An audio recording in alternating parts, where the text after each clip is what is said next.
pues muchas gracias a la Comisión Nacional de Bioética por la invitación para participar con esta charla en el contexto del Día Internacional de la Mujer y la Niña en la Ciencia en el 2022. Y para poner un poquito en contexto qué es lo que estamos conmemorando este 11 de febrero, es la Asamblea General de las Naciones Unidas en 2015 decidió designar esta fecha para conmemorar a las mujeres y las niñas en la ciencia y además con la idea de hacer conciencia de la necesidad de aumentar el acceso y la participación equitativa en la ciencia para las mujeres y las niñas. La idea es poder lograr una igualdad, veremos que aún hay mucho por trabajar y para empoderar a las mujeres y las niñas. Ese es el motivo de esta charla y el objetivo de mi charla es un poco revisar qué significa la ciencia, qué es la ciencia, cómo llegamos a la ciencia y algunos de los retos que enfrentamos a través de contar algunas historias de mujeres que se dedican a la misma. Primero que nada, me gustaría decir que no solo hablemos de ciencia, también me gustaría añadir a esta conmemoración la tecnología. La ciencia es una forma de conocer el mundo, tiene una metodología y sabemos que es una forma que nos permite dar explicaciones y comprender el mundo que nos rodea. Pero por otro lado están las aplicaciones del conocimiento y muchas veces incluso sin ese conocimiento el desarrollo de instrumentos y herramientas que nos ayudan a resolver problemas específicos. Eso es interesante. La tecnología pudo haberse desarrollado y ocurrió así en la historia de la humanidad para resolver problemas inminentes, muchas veces mucho antes de que comprendiéramos realmente las razones por las cuales funcionaban las explicaciones de los fenómenos naturales. Y estoy hablando, por ejemplo, de los molinos de agua, los molinos de viento, la construcción de barcos, el desarrollo del vidrio, la pólvora.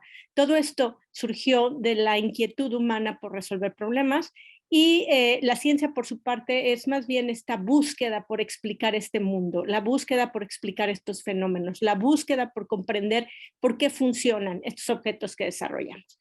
Es importante decir que es un proceso de razonamiento lógico que debe ser comprobable, que es revisado por otros científicos y que lo más importante es que es capaz de darnos explicaciones y evidencias que apoyan ese conocimiento. Esto creo que se vuelve muy relevante en términos de la pandemia, porque nos enfrentamos a un problema de salud que básicamente su resolución depende de los conocimientos que la ciencia pueda generar alrededor del virus que la causa y alrededor de la enfermedad que produce. De manera que es muy importante buscar la evidencia, buscar las explicaciones, no dar lugar a los rumores, sino tratar de comprender cómo sabemos, cómo saben los científicos esto y cuál es la información que está disponible. Sobre todo, algo que es muy importante a partir del conocimiento científico es que podemos hacer pronósticos. No solamente podemos entender el mundo que nos rodea, sino que también podemos ver más allá. Y por eso ahora pueden ustedes día a día tener un estimado del clima o podemos saber que si tiro una manzana va a caer al piso, porque de alguna forma nuestro conocimiento del mundo nos permite hacer estos pronósticos. Y así como la humanidad ha buscado resolver problemas y es curiosa por naturaleza, pues ha habido científicas e inventoras a lo largo de la historia. Y ahí en todos los campos, en todos los ámbitos, en distintos temas, de distintas formas. Aquí simplemente recopilé algunos nombres y algunas actividades de distintas mujeres que han contribuido tanto al conocimiento científico como al desarrollo tecnológico. Por ejemplo, en el caso del desarrollo tecnológico, en el caso de la ciencia, algo muy importante es la curiosidad, la imaginación, el ingenio, la creatividad. Y esto viene de las preguntas que comenzamos a hacernos desde que somos pequeñitos. Preguntas como ¿por qué las cebras tienen rayas? ¿O por qué las naranjas son redondas? ¿O podemos viajar en el tiempo? ¿O por qué siempre vamos hacia adelante y no podemos ir hacia atrás? O cosas tan prácticas como me equivoco al escribir en mi máquina de escribir, ¿cómo le voy a hacer para corregir los errores? Porque cada vez tengo que volver a escribir y esto genera mucho papel y desperdicio. O cuando comenzaban a aparecer los automóviles y se juntaba la lluvia o la nieve en el parabrisas del vehículo, la gente tenía que bajar y con la mano limpiar y volverse a subir al auto y alguien se preguntó, ¿y no hay forma de que podamos hacer algo para mejorar esto y no estarse arriesgando y bajando en el clima? De esta forma surgen los desarrollos tecnológicos. Y aquí solo quiero mencionar dos ejemplos muy bonitos. relacionados con lo que acabo de poner como ejemplo. Una fue Beth Nesbitt Graham, ella era secretaria, era mecanógrafa, empezaban las máquinas eléctricas y ella le preocupaba muchísimo todo este desperdicio de papel cada vez que había que repetir y repetir y repetir las hojas equivocadas. Al mismo tiempo era una persona que le gustaba el arte, la pintura, y entonces juntó estas ideas de ser curiosa, de ser innovadora, de pensar soluciones, y se le ocurrió utilizar los frasquitos que dejaba de su barniz de uñas para poner ahí una mezcla de distintos tipos de pinturas y soluciones, y con eso generar una especie de tinción blanca con la que podía borrar los errores de la máquina. Al principio no fue muy bien recibido. Más adelante buscó ayuda de especialistas, el profesor de química de su hijo, que le ayudó a mejorar su fórmula, y eventualmente esto se convirtió en un producto que ahora todos conocemos y se utiliza ampliamente, y que le permitió patentarlo y generar una fortuna de más de $50 millones, en su momento $47 millones, a partir de un invento que surgió de una necesidad y del esfuerzo, la curiosidad y las ganas de resolver algo. Lo mismo le ocurrió a Mary Anderson. Mary Anderson, por supuesto que a principios de siglo, Beth Nesbitt, estamos hablando de mediados de los años 50 del siglo pasado, Mary Anderson era a principios de siglo. No había tenido oportunidad de estudiar, fue a Nueva York, se subió a un camioncito y le llamó la atención que con la nieve el conductor tenía que estar bajando y subiendo del camioncito para quitar la nieve del parabrisas. Regresó a su casa y pensó cómo podríamos resolver eso, de qué manera podríamos hacer más fácil la utilización de algún tipo de instrumento que no haga que la gente tenga que bajar del auto. Y lo que terminó haciendo con ayuda de algunas personas fue el diseño de un instrumento que ahora conocemos como el limpiador de parabrisas. Incluso lo patentó y recibió la patente en 1903. El gran problema para ella fue que en aquella época los autos no eran muy comunes, la gente no tenía muchos autos, la gente no le vio mucha utilidad, pero hacia mediados, una vez que Ford comenzó a convertir los vehículos en algo común y corriente, se vio que este desarrollo era extraordinario para resolver el problema de qué hacer con la lluvia y la nieve. El problema es que la patente solo fue por 17 años y entonces Mary, a diferencia de Beth, no pudo obtener beneficios de su invento, pero eso no le quitó a lo largo de su vida el orgullo de poder decir: yo ayudé a resolver un problema que ahora está en el automóvil de todas las personas. Entonces, este desarrollo tecnológico, esto no contribuyó a conocer más sobre un problema, pero resolvieron un problema de manera intuitiva, pensando y teniendo esta curiosidad, esta imaginación para resolver problemas. Entonces, eso me parece fundamental. El gran divulgador científico, si no lo conocen, tendrían que ir y echar una mirada. Carl Sagan dijo en uno de sus libros: toda pregunta es un deseo por comprender el mundo. Y en ese sentido es que surge el título de mi conferencia. Él escribió un capítulo de un libro llamado El mundo y sus demonios, la ciencia como una luz en la oscuridad. Y ese capítulo se llama No hay preguntas tontas. Lo que decía Carl Sagan es: los seres humanos siempre estamos preguntándonos cómo funcionan las cosas, pero muchas veces desde pequeñitos nos empiezan a quitar ese gusto por preguntarnos, ese gusto por tratar de dar explicaciones.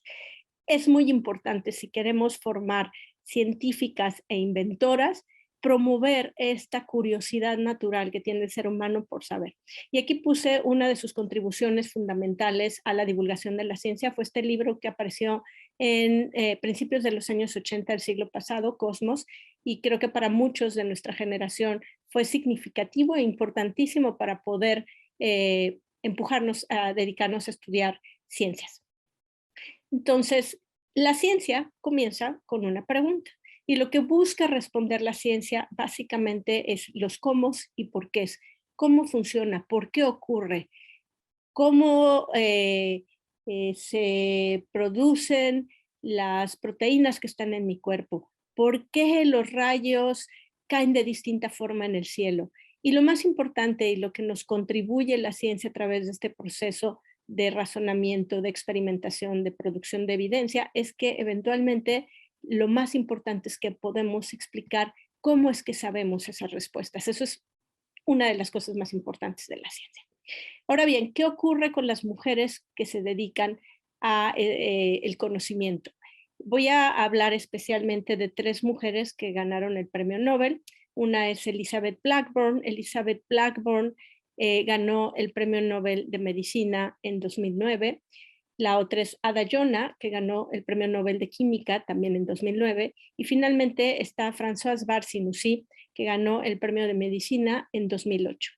Tuve oportunidad de platicar con ellas en distintos momentos en un sitio llamado Lindau, donde se llevan a cabo reuniones anuales con distintos premios Nobel que se juntan, se reúnen con la idea de interactuar con jóvenes estudiantes de todo el mundo. Y la idea es que puedan pasar sus experiencias, sus ideas, los retos que han enfrentado y de esta forma estimulen a estos jóvenes investigadores para que continúen con sus carreras científicas. En el caso de Elizabeth Blackburn, nació en una familia donde la ciencia era importante, donde su familia tenía gente que se dedicaba a áreas de la ciencia, de manera que fue relativamente sencillo recibir estímulos y ayuda para dedicarse a hacer preguntas. Y para ella un concepto muy importante es que la ciencia es divertida, es bella y elegante.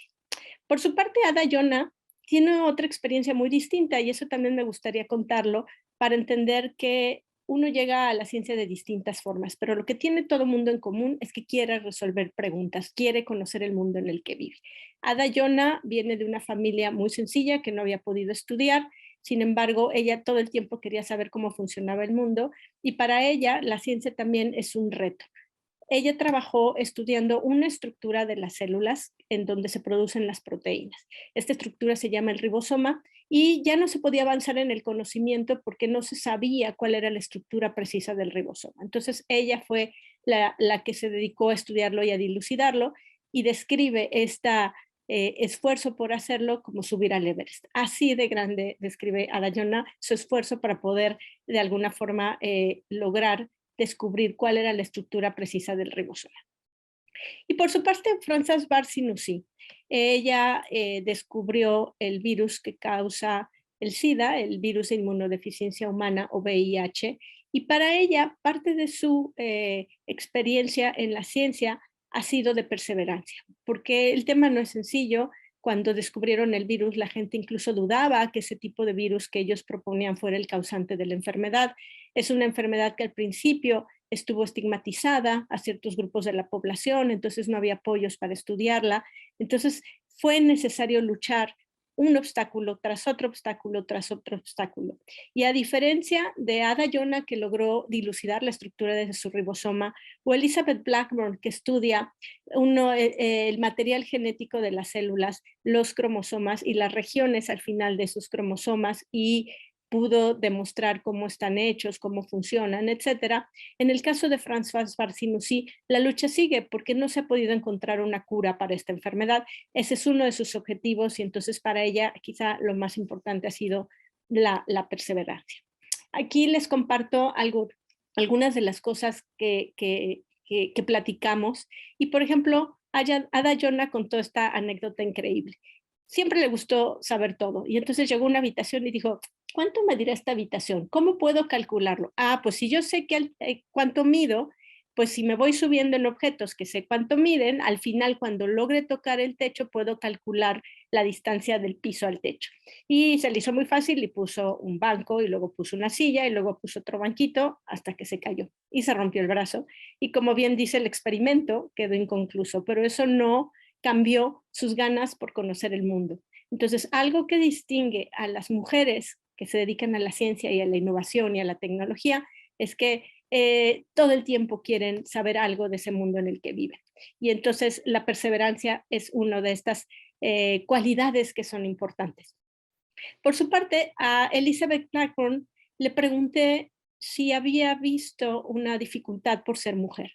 Y una de las cosas que decían es, claro, el tener una familia demanda mucho más esfuerzo de las mujeres, pero pues si naturalmente nos gusta resolver problemas, pues cualquier problema que enfrentemos en la vida diaria, vamos a tener herramientas para poderlo resolver. Pero hizo mención algo importante, que también es necesario buscar ayuda y escuchar el consejo de otras personas que hayan estado ahí, porque a veces no todo es sencillo y eso es algo que solo las mujeres pueden entender. Tener hijos, tener una familia, tener estas responsabilidades son distintas muchas veces a lo que vive la otra parte de la población, que son los hombres.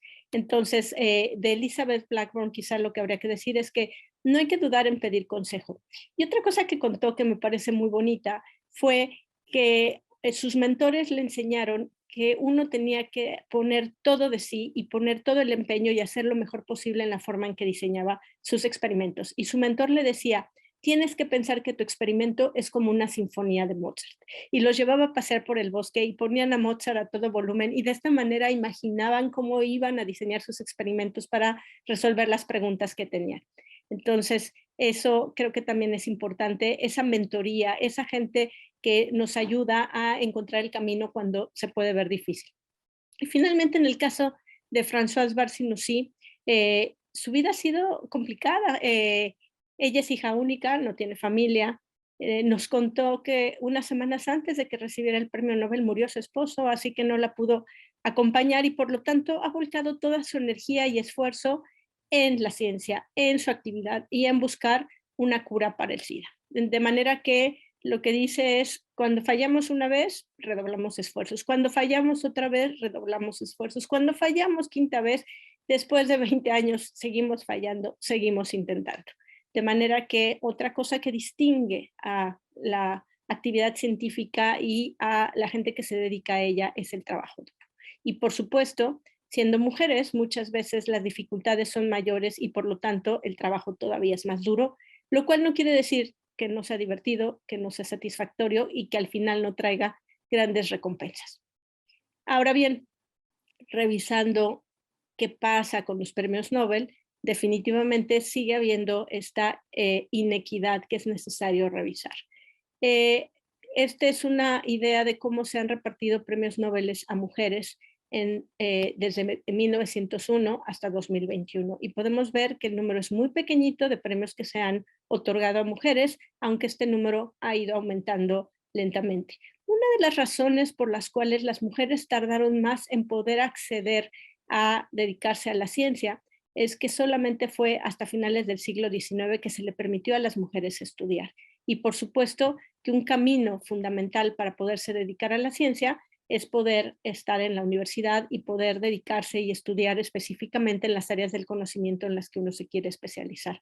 Si vemos esto en números comparativos, al 2020 se otorgaron 11 premios Nobel y solamente 4 fueron para mujeres, es decir, menos del 50% de los premios del año 2020 contemplaron reconocer el trabajo de mujeres.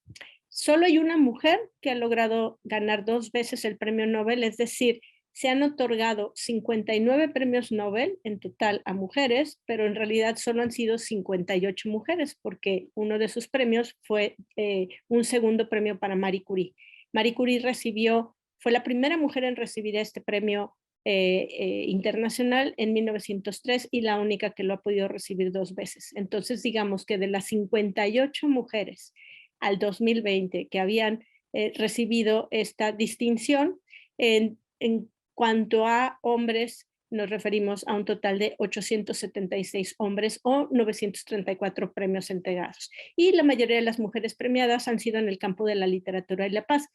Pueden ver aquí, por ejemplo, que en el campo de la economía se han otorgado 84 premios a hombres, solamente 2 a mujeres. Y, por ejemplo, en el campo de la física, 212 premios Nobel a hombres, solamente 4 en física. De manera que hay un gran camino para que las mujeres puedan lentamente no solo dejar sus contribuciones a la ciencia, sino ser reconocidas por ella.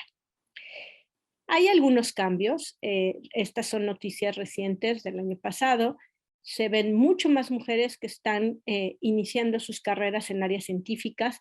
Cuando vemos el tipo de carrera científica en la que ingresan, siguen predominando la medicina, la biología, las áreas en salud, la química. Todavía hay menos mujeres en las ingenierías, en las ciencias de la computación, en la física y en la astronomía. Y esto un poco tiene que ver con la cultura.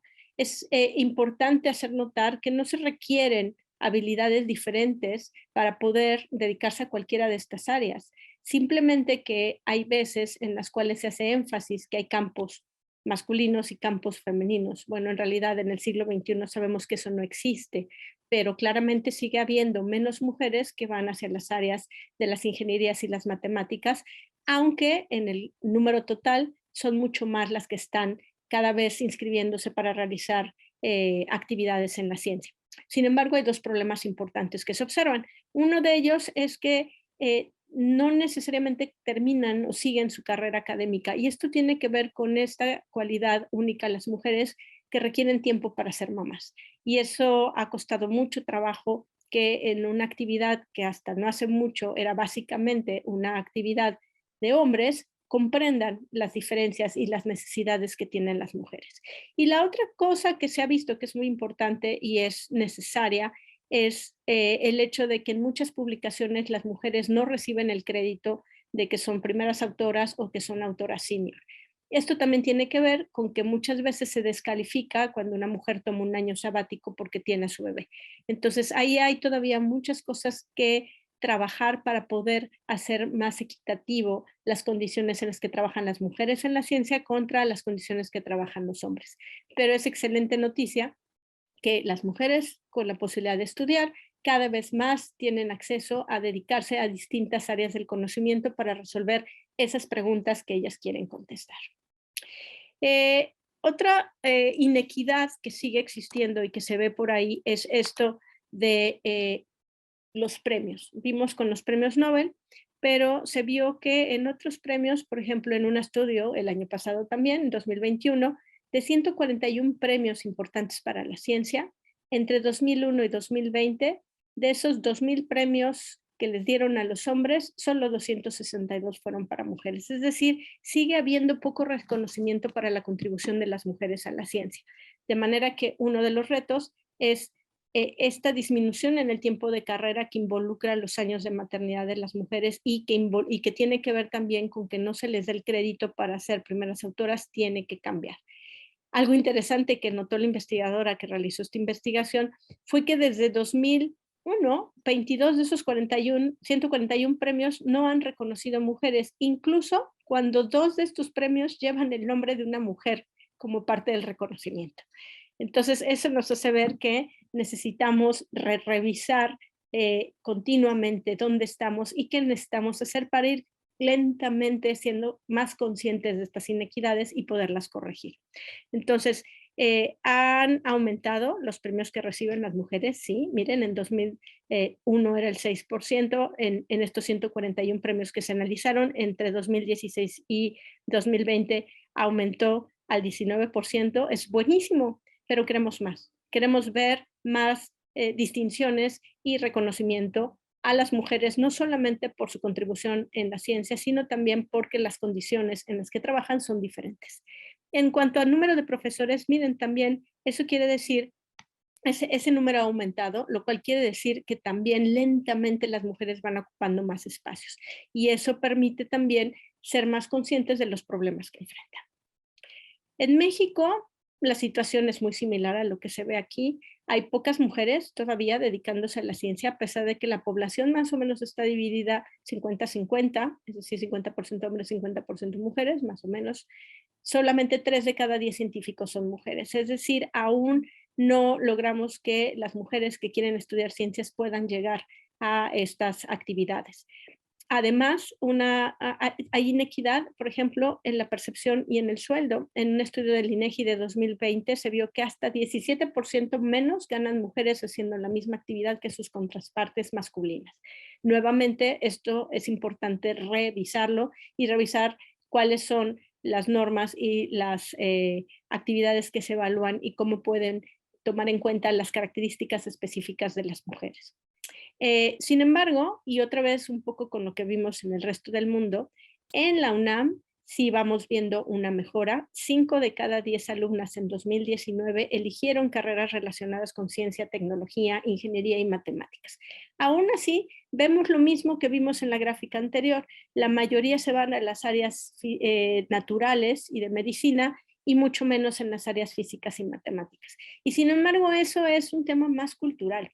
Una de estas inventoras y mujeres a principios del siglo XIX que contribuyó con los primeros programas de computación, no tuvo acceso a la universidad, sin embargo se hacía de los libros, estudiaba y comenzó a escribir sus programas de computación en una época en que ni siquiera sabíamos qué eran las computadoras.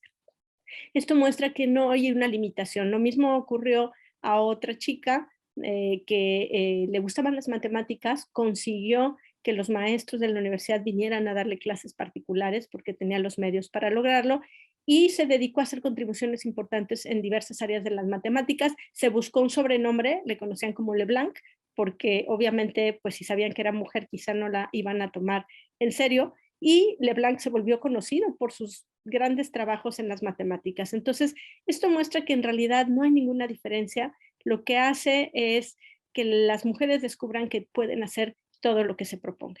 Finalmente, algo que también es muy preocupante y necesitamos revisar es que CONACYT en 2020 reporta que otorgó una diferencia de becas, más becas a los hombres, 22,000 contra 17,000 a mujeres.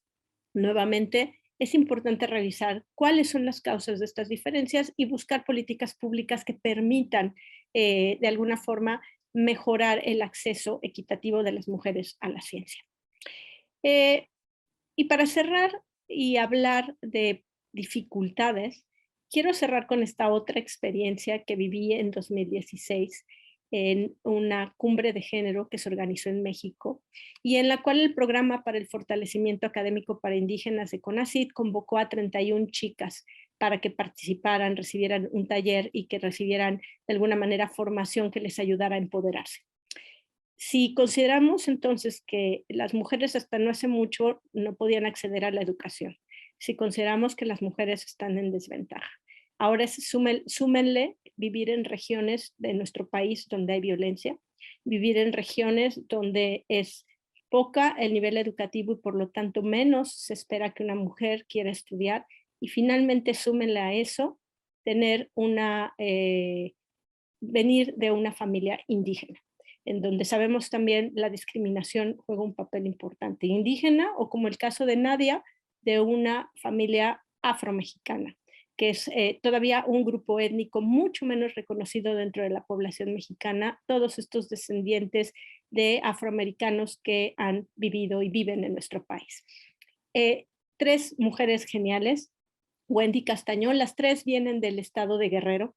Todos, de hecho, en mi artículo que escribí, comencé contando y diciendo, oímos de Guerrero y oímos de balaceras, de asesinatos, de muerte. En esas situaciones, estas mujeres se sobreponen a la violencia, a ser mujeres, a venir de familias de escasos recursos económicos y están trabajando y haciendo sus posgrados, buscando poder hacer lo que más quieren. Wendy Castañón es de Acapulco, es ecóloga marina y está haciendo su doctorado en ciencias marinas. Nadia Alvarado estudió sociología y está haciendo ahora su maestría en gestión para el desarrollo sustentable. Y Antonia Hernández estudió matemáticas, un bonito ejemplo nuevamente de que estas ideas de que las matemáticas no son no son para las mujeres está totalmente equivocada. Está haciendo su maestría en matemática educativa. Y traje aquí algunas de las palabras de las participantes. Una de las organizadoras del taller es polaca, habló de cómo ella creció en una familia pobre, sin embargo sus padres la impulsaron a estudiar porque decían, el conocimiento nos permite ser quienes somos. Y por ello, dice, decidí venir a México, trabajar con estas mujeres que tienen todas estas condiciones de dificultad para ayudarles a tener acceso al conocimiento científico que les va a permitir tomar mejores decisiones. Y Antonia, la chica que estudia matemáticas, me encantó que dijo, lo que yo quiero es mostrar que las matemáticas están en todas partes, las ocupamos inconscientemente, que vea mi familia qué emocionante es. Para algunas de estas chicas, llegar aquí implicó incluso romper con su familia, que se oponía a que saliera a la universidad, a que se expusiera a ir fuera de su casa, y familiares que la apoyaron les han permitido seguir estudiando. Amparo, por ejemplo, estudió químico-bióloga, parasitóloga, está haciendo su posgrado y su interés es desarrollar una empresa, generar tecnología, buscar soluciones a los problemas locales. Si esto no es estimulante, emocionante y una forma de ver cómo la ciencia abre caminos para la gente que le gusta preguntar, yo creo que todas estas historias son grandes ejemplos. Finalmente, por ejemplo, Nadia de origen afro-mexicano, ella tuvo a sus bebés muy jovencita, tiene 3 hijos a estas edades de 19, 17 y 15 y cuenta cómo tuvo que dejar de estudiar, cómo decidió y se esforzó por regresar y ahora está haciendo su posgrado y no solo eso, está haciendo una labor para el reconocimiento de las mujeres indígenas afromexicanas radicadas en Acapulco. esto muestra otra vez estas dificultades que enfrentan las mujeres con la maternidad para poder lograr lo que quieren hacer.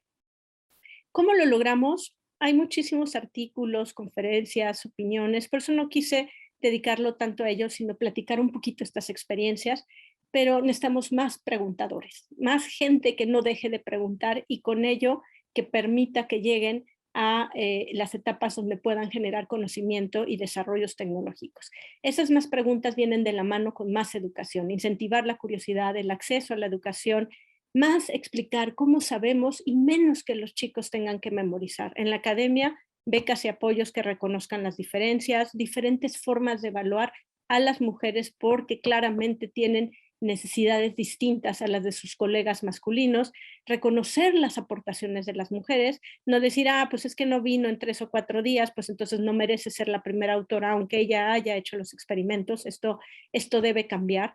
Las redes son importantes, más mujeres que se tiendan la mano, esas mentorías que apoyan y empoderan a las mujeres y por supuesto capacitación.